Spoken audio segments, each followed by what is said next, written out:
Hey, Trailblazers. There's always been one stop between Houston and the Guadalupe Mountains that has mattered to me the most, and that's my stop at Mom's Kitchen Express in Van Horn, Texas. Over the years, I've told our hiking community about this little gym out in West Texas and to swing by when they're heading to the Guads for a wonderful meal. For me, it was always a joy to stop by and hear Mr. Espinosa saying, "Another one of your hikers stopped by for a meal." They had to close the restaurant down for a couple of years due to family needs, but there's some exciting news. Mom's Kitchen Express is open once again. Same wonderful recipes, and it still feels like home. And it still carries the legacy of the man who loved this land as much as we do. So if you're heading out to the Guadalupe Mountains or just passing through Van Horn, make sure you stop by for a meal and to tell them hi from the Trailblazing Texas podcast community. Mr. Espinosa, you were missed. Now on with the episode. Welcome to the Trailblazing Texas podcast, where we embark on a journey through our diverse Texas landscapes and breathtaking trails while always engaging with our amazing Texas hiking community.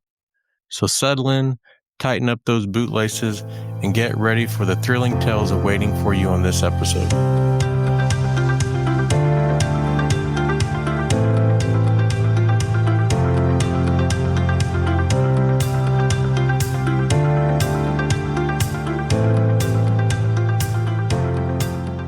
When it comes to swimming, and I'm sure everybody's wondering about the alligator population, we very rarely ever get alligators out here. There is one cove where there is one individual alligator that we habitually see, but it's not one of our swimming areas. It's actually pretty far away, and it just kind of sticks around to its own little cove. I have never seen it travel anywhere outside of it. It doesn't mean they're not doing it, obviously, but the vast majority of our alligator sightings, which are not common, is going to be in that cove around where the southern end of the Trinity Trace Trail is. So if you want to go swimming with us, you don't really have to worry about, alligators. Alligators aren't out to get us. I'll advocate for them all day long. They're not, something that you need to be mortified of by any stretch, especially not here. But yeah, we've got a swimming area down by the activity center that we get a lot of people using on the weekends, especially in the summer. The activity is just now starting to pick up more so. So absolutely, we've got plenty of swimming opportunities here. Yeah, I'm not worried about alligators, and it's kind of cool to see them after a storm. They get stirred up and I don't know, really it's after the big storms that we have, a hurricane or something. Mm-hmm. But man, the alligator gars that I see off the pier, I'm like, no. Yeah, and I mean, I also want to make sure people aren't too worried about the alligator gar either. I mean, they're a species that, historically were culled to a pretty horrific degree, mostly because of public perception and, how people thought they were to people. A lot of people were under the impression that they were going to attack you and bite you for no reason. They really aren't like that. If you ever get one on a hook and line, obviously be careful when you're taking the hook out, because you wouldn't want to get bit by it that way. But, as far as getting bit by one goes, that would be the most common way to be bitten by one, not as you're swimming and one comes and grabs your foot. That's incredibly rare. So, they do have some pretty impressive teeth, but, they're mostly just catching fish with them, not toes. Yeah, it's like one of those irrational thoughts. Like I have a phobia of hogs. A hog's not gonna I don't know that it's ever been reported that a hog attacked a hiker, but it's just seeing them out, and it's really cool because they have a light that shines in the water, and man, they're just right on the outside of that light, just I guess waiting for the fish to come through, and oh. Yeah, we get them pretty commonly down by the pier, and I would consider you lucky, if you got to see one. They're amazing animals. If you ever happen to catch one on a fishing on a line and reel, I mean, they are incredibly plated. I mean, they're super tough animals that are prehistoric looking. I mean, they're incredible animals. So I definitely would not go into an encounter with one with fear. I would hope people are more fascinated by it for sure. All right, camping. What kind of camping options are available at the park? Yeah, so we've got a few different camping loops. We've got towards the either end of the park, we've got Hercules. We've also got, excuse me, Pin Oak. We've got Briar Loop that's closer to the, like just south of the activity center. This is where these next camping loops are. We've got Briar, we've got Red Oak. We've also got Piney Shores, which is a not a camping loop itself, but it's part of a camping loop, and it's right along the edge of the lake. So if you stay in one of those sites, you'll get a really nice view of the lake. We've also got screened-in shelters that you can rent out as well. They do not have air conditioning, so just be, aware of that before you rent one of them out. They can get pretty hot in the summer. Um, yeah, we've got full hookup. We've got primitive. We've got a bunch of different. Like if you want primitive, you can go to Briar Loop. We've got some primitive sites there. Yeah, we've got everything from primitive to full hookup. So whatever you need for your camping needs, we probably have it. And when you talk about primitive, is it like hike in or is it all car camping? Yeah, it's car camping. We don't have any sites where like hike a mile in and there's your site. I've stayed at a few parks like that and that was really cool. But it's still car camping. You can set a tent up next to, your car obviously, but yeah, you're still parking your car in the site and then camping right there.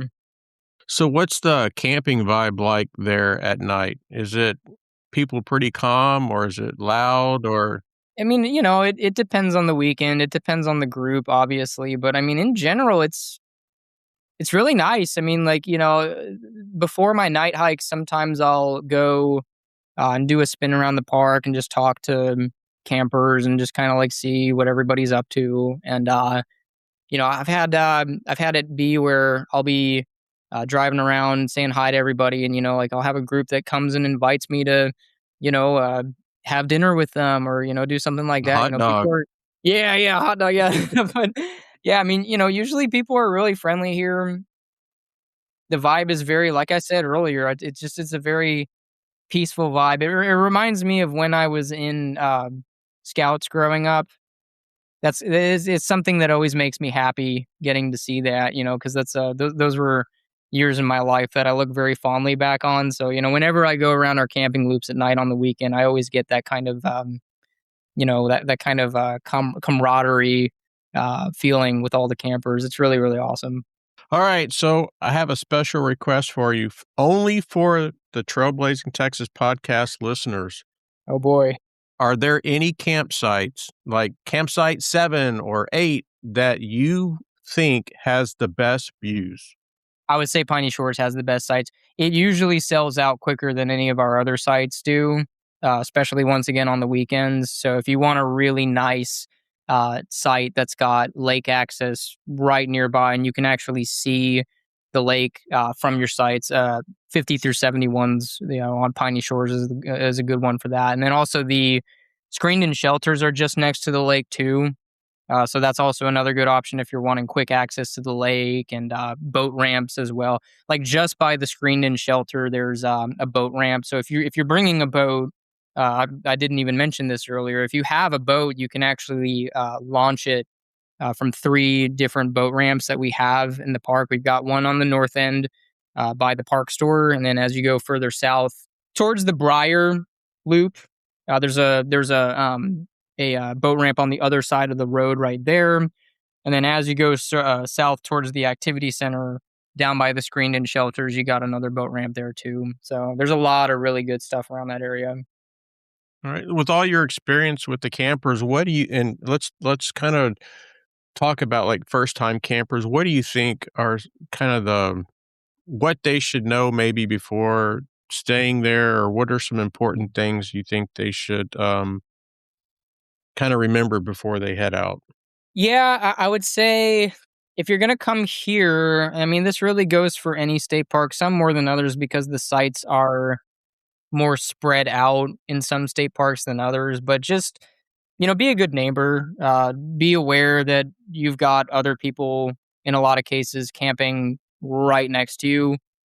So obvious common courtesy things like, not blaring music, not consuming alcohol within a publicly visible area, just trying to be as good of a neighbor as possible and not disrupting the status quo, I suppose you could say, is a big one. We don't usually have too many problems like that around here, but always remembering that, and then also 10 essentials type stuff. So like bring water, making sure your tent is good before you go is another big one I would really recommend. I cannot tell you how many times when I was in scouts growing up, I would go on a camp out and oh gosh, all of my poles are bent, all of my stakes are bent, or all of my there's a pole in my tent that's broken, so now I can't use it, like things like that.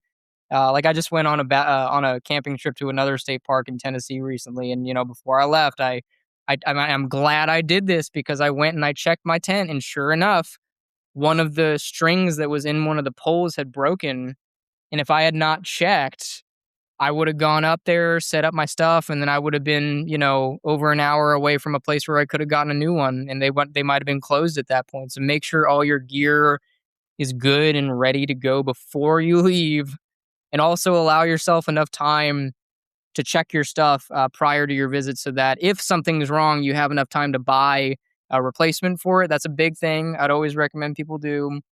Yeah, it's like with scouts, be prepared, Just try to check and make sure everything's good before you come here. The first part of that, your answer, spot on. I don't know that people realize how far your voice travels. Yeah, I forget sometimes, yeah. Man, let me tell you, there is nothing like I'm at camp in the Guads and at Pine Springs, and I'm gonna start my hike at 3:30 in the morning, and it's 10 o'clock at night or 11 o'clock at night, and people 4 campsites away across the road are just yeah, I mean, it just Yeah. Oh, here's another big one. If you're somebody that's bringing an RV, which we do have RV accessible, like full hookup sites that you can bring your camper or your RV in. I would say, if you don't have that much practice backing in a camper, maybe practice some before you come. But the reason why is because, like if you've got a busy weekend and you're coming in on a Friday, afternoon and everybody's coming in. Like I said, literally right now, as we're recording this, we have, I don't even know how many people coming in to check in right now. So what'll happen a lot is you'll get people that are taking a long time, which I get it. I'm not saying I'm really good at backing stuff in. I'm definitely not. But maybe practice a little bit before you come. That way, as you're backing your trailer in, you can be as quick as possible, and then that way, everybody else that needs to back something in, they don't have to wait as long, and there's a better flow of things. yeah, absolutely. And I'm not telling the listeners read gear instructions, but yes, set up your stuff before you go to make sure, there's no surprises and that if it's a new tent or something that you are able to set it up. Yeah, well, you absolutely that is very correct. There's different types of tents. I actually have a program that I do where we set up tents. We only have one type of tent that we set up in my program, but we talk about that how there's different types of tents. There's A-frames. There's lots of different types of them, and they don't all work exactly the same. So if you just go on Amazon and put in camping tent, it might not be the same as the last one you had. So make sure you do that research and make sure you know how to set it up before you come, because you might not have the service to pull a YouTube video up. Yeah, absolutely. I forgot to ask you, what about animal theft of your food? Oh man. How are you telling people to store food? Just put it back in your car? Yeah, I'd say the car is the best option. If you've got a tent, you can, as long as it's in a sealed bag, you can usually put it in a tent. As long as the tent is closed, you can do that fine. But I would always recommend putting it in a car or a truck or just something where the animal is not going to be able to smell it at all. That way you're mitigating the likelihood that it's going to try to like rip your tent open or something like that. And I say that because I've had this happen myself. Like when I started camping, I got busy with something and I accidentally left a thing of bread out or something like that. It's a common mistake that people make. It's nothing to be ashamed of or anything. But yeah, I'd say put it back in your truck or car. If you're in bear country, make sure you've got a bear bag and all the things that go along with that. But I'm glad you brought that up because we have quite the squirrel population here, and they're mostly interested in the trash cans that we have here. So campers don't have as many problems with them as our trash cans do. But yeah, like if you leave something out and you're not too attentive, we have many fox squirrels that would love to clean up after you. I'll put it that way. So No, definitely be aware of that, before you come and camp with us for sure. nice. So, what kind of wildlife can visitors expect to see at the park? Yeah, we're on my favorite topic. So, as far as things that the average visitor is going to see on any given camp out, it really highly depends on what season you're going to be coming and camping with us, especially when it comes to birds. I'm sure a lot of Yeah, people listening to this, and probably you as well, know that bird activity is very seasonal. Like in the summer, we get an entirely different swath of species that live here as opposed to if you came in the winter. We also have migration season in the fall and in the spring, where we get birds that are not going to be here in the winter or the summer. So depending on what time of year you're in, you might see a completely different diversity of birds. Same thing as if you're on the lakefront compared to the forested portions of our park. Like if you go down to the lake, we have so many double-crested cormorants, it's insane. So you might see cormorants. We actually don't get that many ducks on the lake. We get mallards every once in a while. We also get some horned grebes, which is pretty cool. But it's not like a lot of lakes that I've been in the winter, say like in Tennessee, where you're getting bufflehead, scaup, ringneck ducks, all kinds of different waterfowl species. We don't tend to see that much out here, but plenty of cormorants, plenty of great blue herons, great egrets. I could go on and on about the different bird species that we get out here. But aside from birds, we get plenty of white-tailed deer. You're mostly just going to see does out here. We don't get buck that terribly often. They happen, but it's not anywhere near as often as people might think. And then if you're on one of my night hikes, for example, we might see raccoons, we might see opossums, snakes of various species, plenty of spiders. If you're not a spider person, just be aware that we got plenty of spiders out here. Uh, Nothing to be afraid of. They're not out to get us. They're not going to hurt you or anything like that, unless you go and mess with them. Even then, they still might not do anything. But yeah, we have tons and tons of different species that people could see at any given time. Yeah. So, what do you think is one animal or plant that doesn't get enough love that's there at the park? Yeah, okay, well, so I'm really glad you brought this up. So there on one of my night hikes, this is a super niche animal that I don't know, a lot of people might not know what this even is. They're called Western lesser sirens.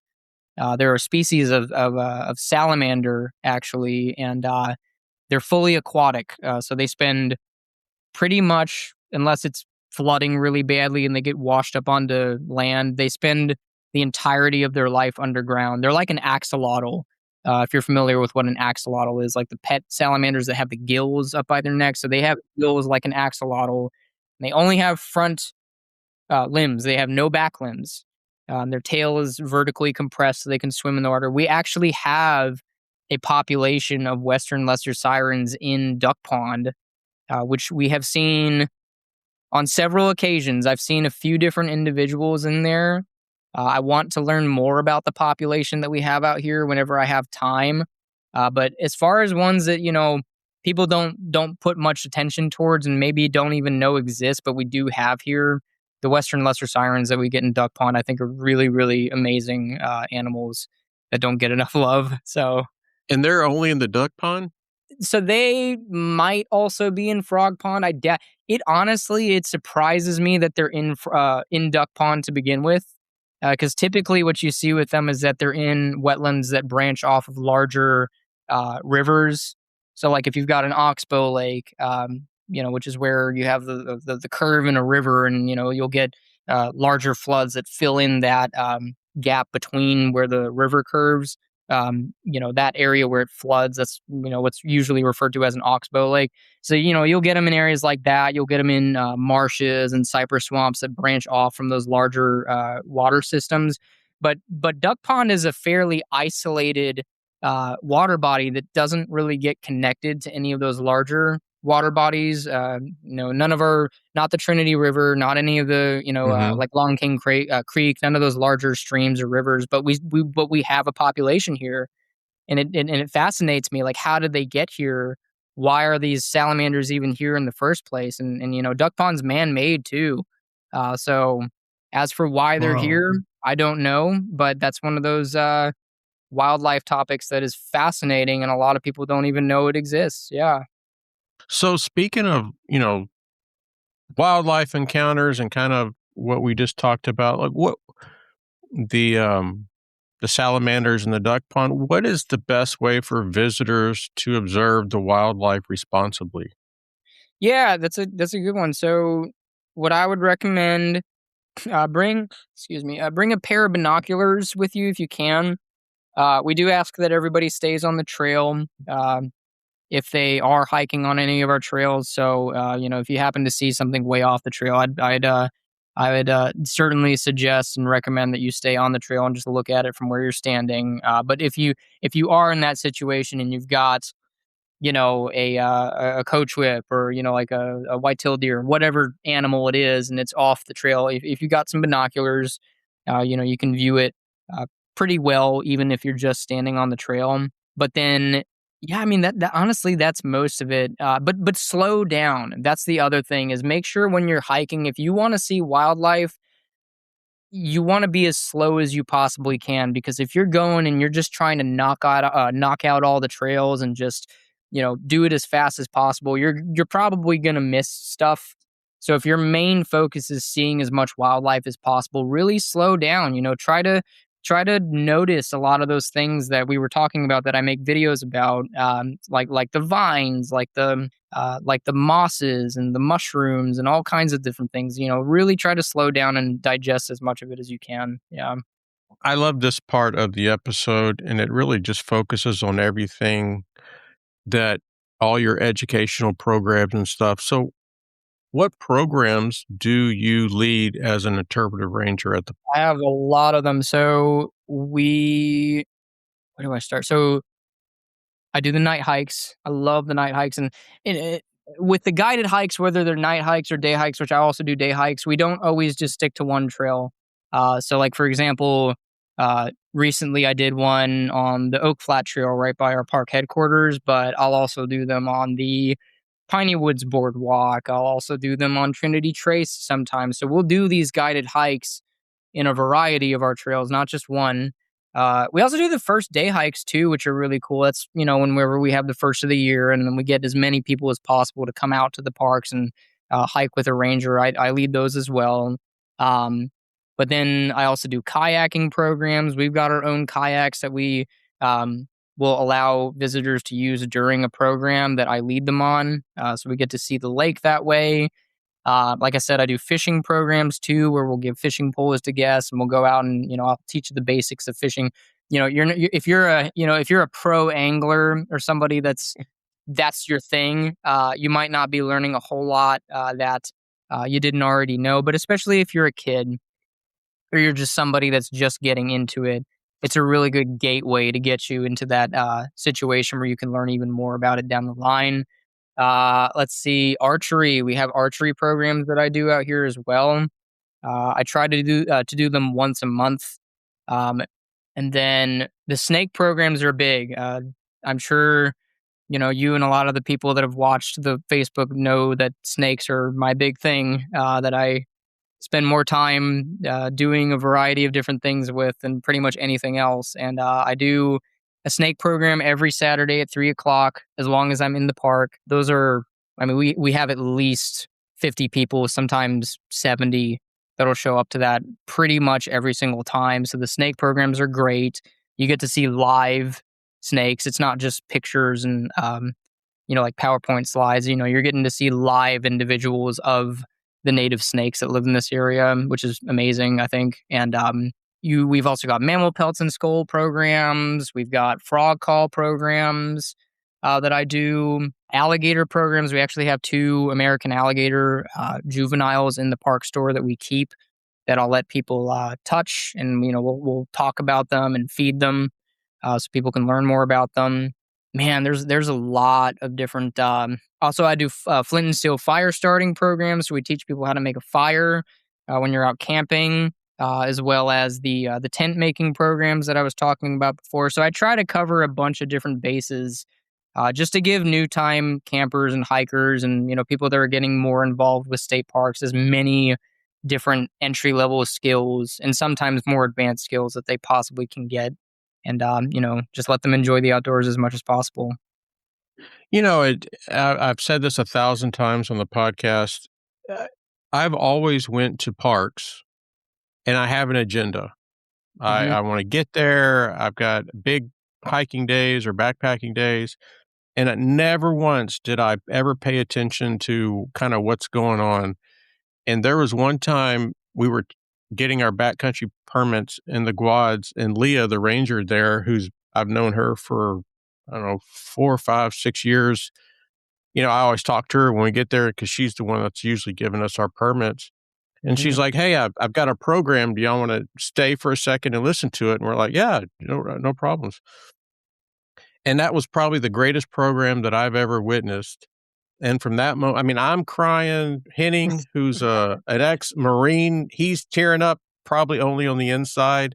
My good friend Sam, he's tearing up, and it's about these 5 people in wheelchairs climbed up the highest peak in Texas, and I think 3 of them ended up making it. There's a YouTube video on it for, I think it was done in the early 90s called Assault on the Mountain, so it kind of goes over the whole thing. But we're all tearing up and stuff. And from that moment on, I'm like, I will never go to a state park and not try to connect with what the Interpretive Ranger has put together from, educational point of views. And to the listeners, if you are going to a state park, national park here in Texas, the amount of effort and time that the Interpretive Rangers put into these programs, take 2 seconds, look at the board, see what's happening, and I guarantee you, if you connect and go to one of these programs, you will have the best time. And after that trip to the Guads, my youngest was at university at Corpus Christi A&M before he transferred to A&M, and so we were down at Mustang Island State Park. That was the first state park that I've ever been to, and I'm like, all right. My wife and I, Lori, we got there and we're like, all right, what programs? And they had a kind of the skulls and pelts program, arrowheads. And then I got to throw a spear thing at a bison. Was it an atlatl? Yes. Yeah. I'm trying to get that offered out here too soon. Yeah. Yeah, I had the absolute best time. And so again, to the listeners, don't just come for the trails. Don't just come for the fishing or the water activities. Come to connect with the park, connect with the Interpretive Rangers, see what they're doing. I guarantee you're going to have the time of your life. So absolutely. Yeah. And, I think one of the things that is really important to note with that is that depending on what park you go to, you're going to get a unique array of programs depending on what park. Like, I know we're focusing on my programs right now, but, like if you go to, say, like Inks Lake, somewhere that's not even in this ecological region, and they have a host of different natural and cultural resources that we don't even have here, their interpretive program might look completely different from mine and vice versa. So, don't be under the impression that every single park you go to, the programs are going to be exactly the same. And, even if you have 2 interpretive rangers from 2 different parks doing a program with the same theme, like you're talking about, for example, snakes, like if you attend one of my snake programs and then you go to, our friends down at Martin Dye State Park and you attend one of their snake programs, that might be a completely different experience, and you might learn different things between those two interpreters that you didn't learn from the other, and vice versa. So, like, don't ever just assume that they're all the same. We all try to put our own unique spin on it, and make it as pleasing for the visitor as possible that way. Why do you think that these programs are important for visitors and families?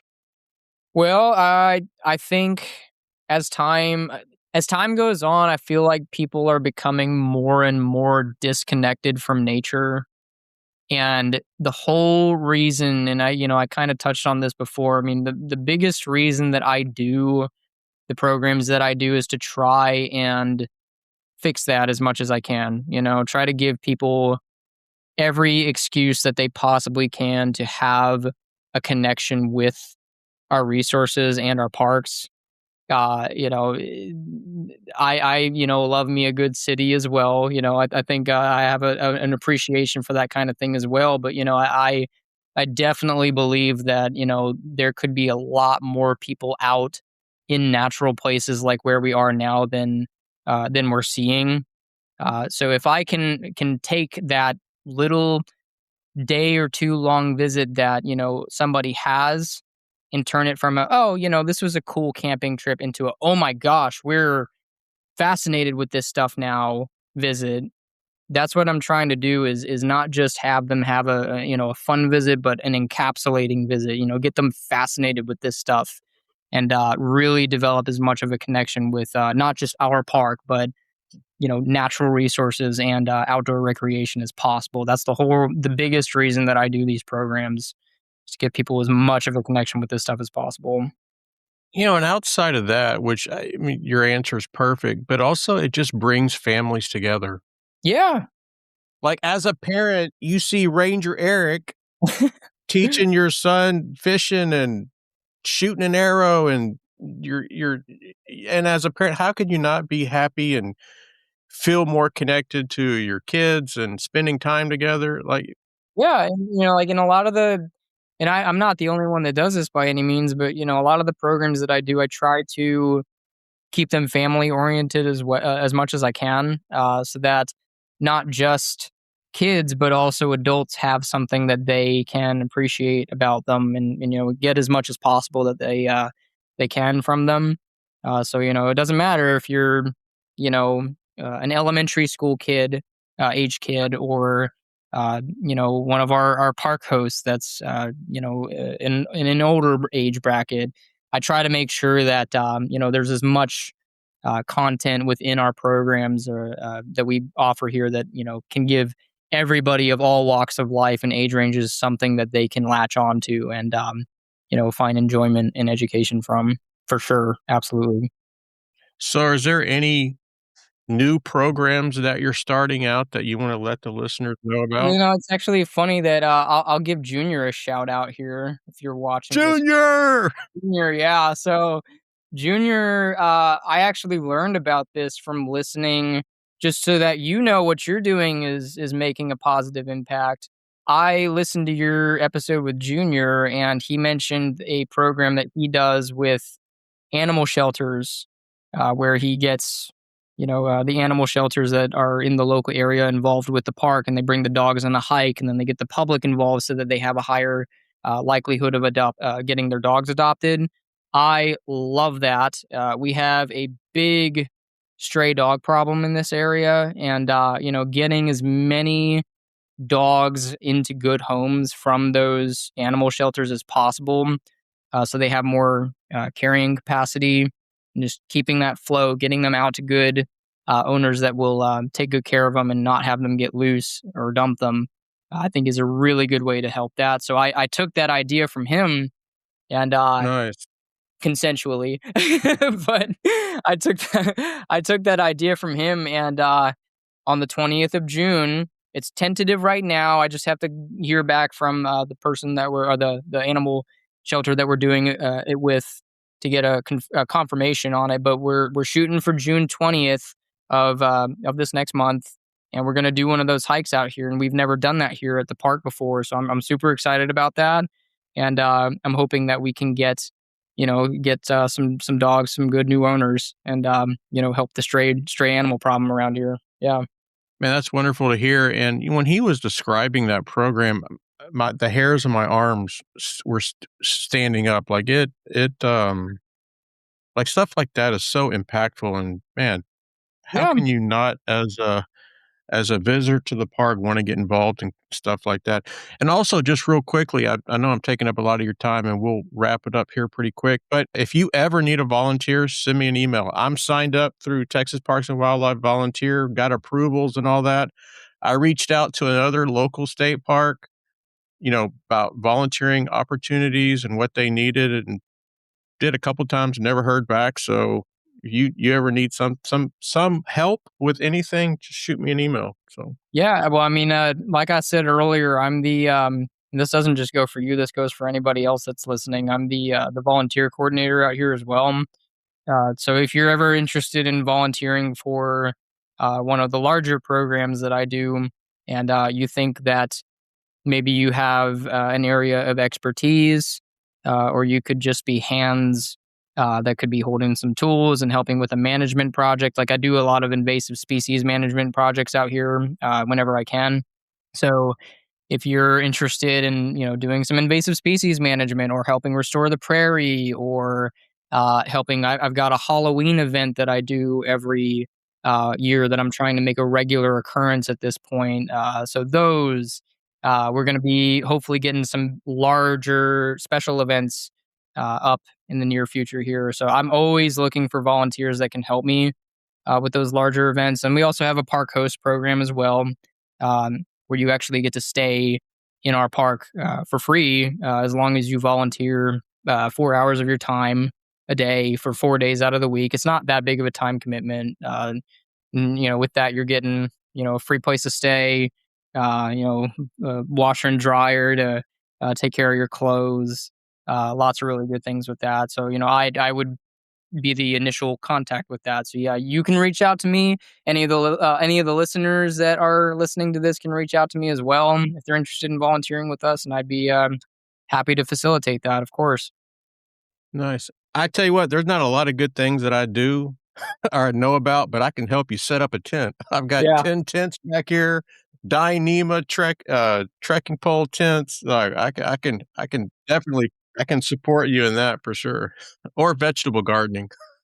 Yeah, yeah. No, I mean we've got a master gardening group around here that I'm gonna be reaching out to pretty soon here for something. And yeah, if you've got experience with that kind of thing, we can definitely put you on something for sure. Nice, nice, nice, nice. All right, as we kind of start to wrap up, we can't end without talking about safety and being prepared. Hmm. And for you, and let's maybe just visitors in general, what are some of the common mistakes that you see visitors making? Yeah, so swimming without a life vest is a big one. I mean, I'm sure you've probably had plenty of your guests on this show mention that. I mean, that's something that we see here as well. Plenty of people that aren't swimming with a life vest. I don't care how good of a swimmer you think you are. I get it. I would consider myself a good swimmer too, but things happen. Things definitely happen. There might be a fallen tree under the water that you don't know about, and it snags your clothing just right as you dive deeper, and you're not able to get up. I mean, there's all kinds of things that can happen that just wearing a life vest and not being put in those situations to begin with would completely prevent. So yeah, absolutely make sure that you're wearing a life vest. Uh, Really basic stuff. We're not that high risk of a park. We were actually just talking about this at headquarters not long ago. It's pretty easy to visit our park and stay safe as long as you're making sure you got plenty of water. If it's a hot summer day, or heck, even if it's not a summer day and there's just a lot of sun out, bring some sunscreen. Really basic stuff. And closed-toed shoes, obviously. I've yet to see a venomous snake out here, shockingly. If you watch my videos, I do feature venomous snakes, but I've yet to see a venomous snake in the park. Regardless, though, it's still good to keep closed-toed shoes on, so don't go out with flip-flops or Crocs or anything like that. I wouldn't recommend it, at least. And not just for venomous snakes. We get a lot of honey locust trees out here that have big, several inch long thorns that can go straight through. Even some nicer tennis shoes. Yeah, so I always recommend. I got some Merrells on right now.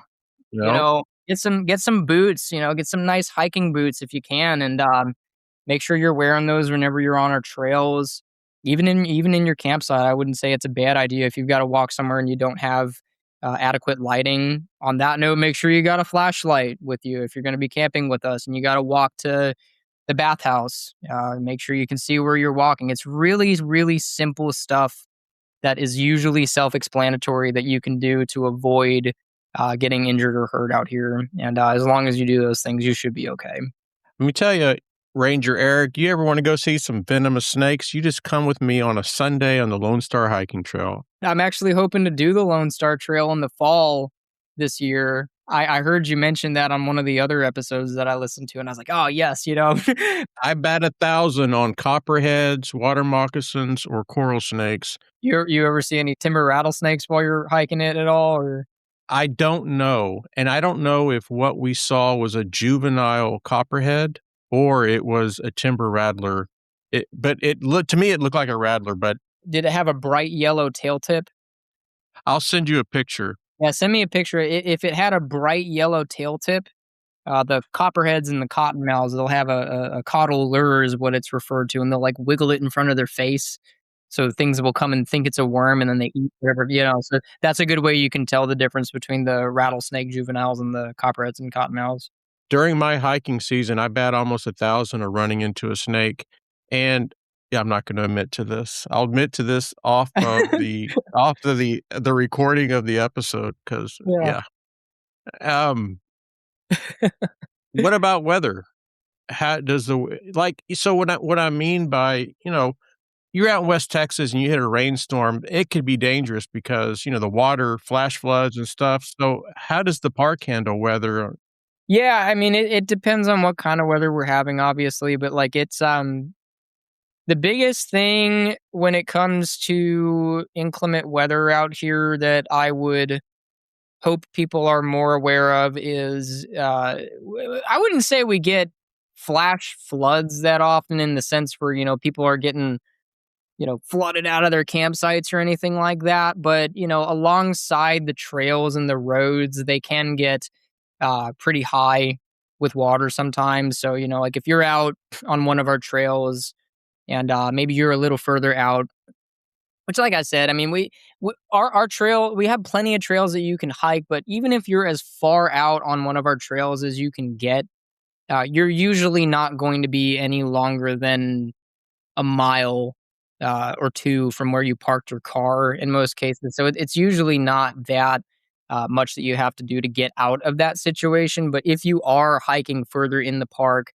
and maybe you didn't check the weather and you get a big rainstorm or a thunderstorm or something like that, and you're on one of our trails that isn't the boardwalk, you might, experience some puddles. I always like to joke that some of our trails actually turn into rivers whenever, we get heavy rain. So that is something to keep in mind. It's not really something that I think people need to be worried about as far as a significant threat to your safety per se. But yeah, just make sure you check the weather before you go hiking. And if you do that, you should be okay. And you won't have to deal with any flooded trails or anything like that. The biggest thing with it is if you're swimming, really. Like I was saying earlier, if we get a day and it's a really windy day, if you're out on a kayak, actually, this is a pretty important one, I think. If you're on a kayak or you're swimming, you need to really make sure that you're checking whether or not we're going to have heavy winds out here. Because we do have our portion of the lake, but it directly connects to Lake Livingston. So if you've got a really windy day and, you got wind pushing you out into the lake, that can be a problem. So, obviously make sure that you're checking those conditions before you go out on the water. That's one of those situations that potentially could get more serious if you weren't preparing for it. So definitely make sure you do that. Yeah. Rain doesn't bother me so much in our area because, I think it's a great way to test out gear and stuff. But the high winds, that come with rain, that's that's what keeps me off the trail. Even Mhm. if it's just a non-rainy day and it's just high winds, yeah, and could because we're always in the trees. To walk on the Lone Star Hiking Trail after a windstorm, man, it's, sometimes it looks like bombs went off, just Yeah. the tree fall and stuff, so Yeah, I mean, I love the rain, I wish we had more of it, especially in the summer. It is so bone dry out here in most cases, and, mhm, I'm actually, a lot of people are, a little bit upset that we're getting so much rain in these, next few weeks here, but I'm all for it. Bring as much of it as you can, especially for somebody like me that likes seeing as many, snakes and frogs as possible. That tends to make them a little more active. So, bring as much rain as you want, but yeah, the lightning and the, wind that comes with that in a lot of cases. Just be aware of it. As long as you're, making sure you're not putting yourself in any situations that you can't quickly get out of right before a storm comes through, you should be just fine. It's just basic preparation, I think. yeah. Alright, last couple of questions. What do you hope people feel when they visit? Yeah, just kind of like what I was touching on before, a connection to the resource. Um, life can be stressful sometimes. So I hope people come here and they have a sense of, relaxation and, tranquility and just fun. State parks are fun. Like I said, I knew from when I was a really little kid that I wanted to uh, spend professionally or not a lot of time in state parks just because of how fun they are. There's so many different things that you can do. And that's one of the things with state parks that I think sets us aside. Well, I mean, it's not. I think it does set us aside from, say, like a state forest or a state like a national forest or a national historic site or one of those other types of areas that's governmental in nature but also has natural resources. We cater primarily to people. Like we are trying to give the people of, whoever's visiting us as meaningful of an experience as possible. That's why we have a lot of facilities that, for example, like Big Thicket Preserve, for example, just next door to us. We have a lot of amenities and facilities that they don't have because we're specifically catered towards making sure the public is having as much to gain from that experience as possible. We take care of our natural resources, obviously, but we don't put as much of an emphasis on a lot of those other places do. Um, so, if you want a place where you're going to have a comfortable stay and it's more comparable to like a city park or something like that. And you've got restrooms and facilities right next door that you can go and get showers, places like that. I'd say state parks are the way to go, and we definitely offer plenty of that here. Alright, I think you've addressed the last question, but I'm gonna ask it anyway because I like to put you on the spot. To the listeners that are on the fence about coming to the park, sell the park. Why should they put this on the hiking state park bucket list for the summer? Well, so I think a lot of the visitation that we get are people that are coming to and from Houston, and Houston is, I mean, it's the fourth largest city in our entire country. I mean, it's huge. So I think, if you're one of those, thousands of people that are coming to and from Houston, there's no excuse. We're right here, like we're right along the highway. Come and visit us. It's a nice, if anything, it's a nice, uh, a little rest stop, if anything. Even if you're not camping with us, if you just want to come in for a day visit, like I said, it's only $6, if you're an adult, and free if you're a kid, like, so it's really, really cheap. There's no reason not to stop and visit us if you want to just have a nice little secluded time out in the woods and enjoy some nice camping experiences and trails. And there's so many things that I could say about what we've got, but there's no reason not to stop by, especially if you're in the Livingston area. Come see us. I cannot say how many times I have visitors come and they say, I've lived here for 10 plus years, and either I didn't know that the park was even a thing, or I've known and Yep. I just haven't come and visited, especially if we're getting any viewers from the Livingston area come out and see us. We're right there. We're only 10 minutes from the town. There's no reason why not to come and see us. And I promise, he won't be disappointed. It'll be worth it. All right, one more question. Nikki was the superintendent at Lake Brownwood State Park, just dropped us a lightning round question from the email that I sent earlier. So are you ready for this one? Yes, and tell her to say hi to George for me. All right. Oh, and when you were talking about loving snakes, I was like, there's George. Oh yeah, George and I are like we're two birds of a feather with the herpetology stuff. Yeah. Yep. All right. Her question is, if you had to work at a different state park for a day, which park would it be and why? Oh man, well, so like if it was only for a day, because one of the big things that keeps me away from, say, like Big Bend Ranch or Caprock Canyon is that it is so out there that I don't know if I would want to stay for a really, really long time. But I would love to spend, like, if it was just one day, Caprock Canyon State Park, I think would be a really, really cool one. I actually went up there in 2023, and yeah, it is absolutely beautiful out there. But talk about Caprock Canyon would be the one that I would want to spend a day at. I mean, there's so many options. I just as easily could pick any other one, really. But if for this purpose, I'd say Caprock Canyon. Yeah. Let me tell you, I publicly, officially announced when I had Natalie on that Caprock is my favorite state park. Like, Yeah, I mean, they got the prairie dogs, they've got bison.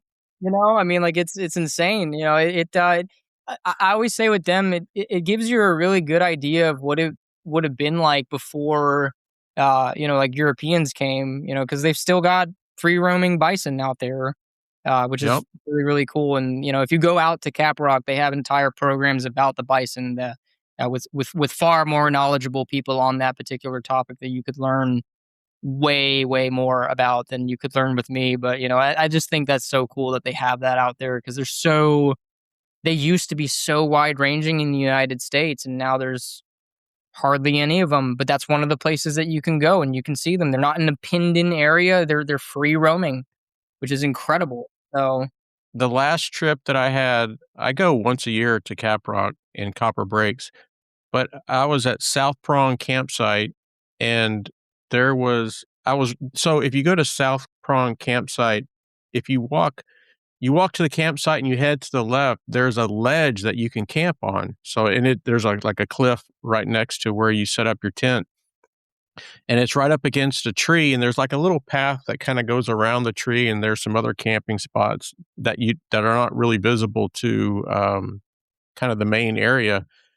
And there was a bison at night about 2-3 in the morning that was probably 5 feet from my tent, and you could yeah, just hear his it's wild, isn't it? I was like, I'm dying. Holy crap. And but luckily there was some cactus in that tree that was between us, but he was right there and he walked through the campsite. Yeah, yeah, like that's wild. Yeah, and if you want to catch one on trail, head up to North Prong campsite or, heading to the Fern Cave, you will definitely find one of the bulls out there just chilling. Yeah. I was bummed that I didn't see any of the bison when I visited, No. Rock, but yeah, I didn't see any. The prairie dogs were way easier to see than I thought they would be though, because I mean, they're literally just on either side of the road as Yeah. you, pass the headquarters building. Like they're right there. I was under the impression before I visited that you'd have to like go on some big, 10-mile hike out into pristine, pocketed prairie habitat to find them. But no, like they were just right there, Yeah, right by the bathroom. crossing the road, in between their little towns. It's like, man, this is incredible. I didn't even I'm have to do shocked much. that you didn't stumble across a bison. I was only there for a few hours, so I didn't get to see Oh, as much okay. as I wanted. But I bet if I was there overnight, I probably would have seen some. Yeah. Yeah, I think campsite-wise, North Prong campsite is way better than South Prong because you can spread out and you're not on top of each other. Mhm. And man, you head north and then take a left. I don't remember the name of the trail, but head to Fern Cave. You're almost guaranteed to run into one of those bulls that are out there. Yeah. Especially after breeding season and they don't want to hang out with the females anymore, and they just go out there and just chill. And yeah, so you definitely got to catch one of Oh, those. that's a great excuse for me to go back out there then, is what I'm hearing. Yeah. Absolutely. Yeah, I love that park. All right, Ranger Eric, I greatly appreciate your time. And remember, there's two takeaways that I want you to leave this podcast with: fan club and selling those shirts, and your tagline. Yeah, well, I'll have to talk to Jessica and see if we can make that happen. Hey, I'm always looking out for different revenue streams for the state parks.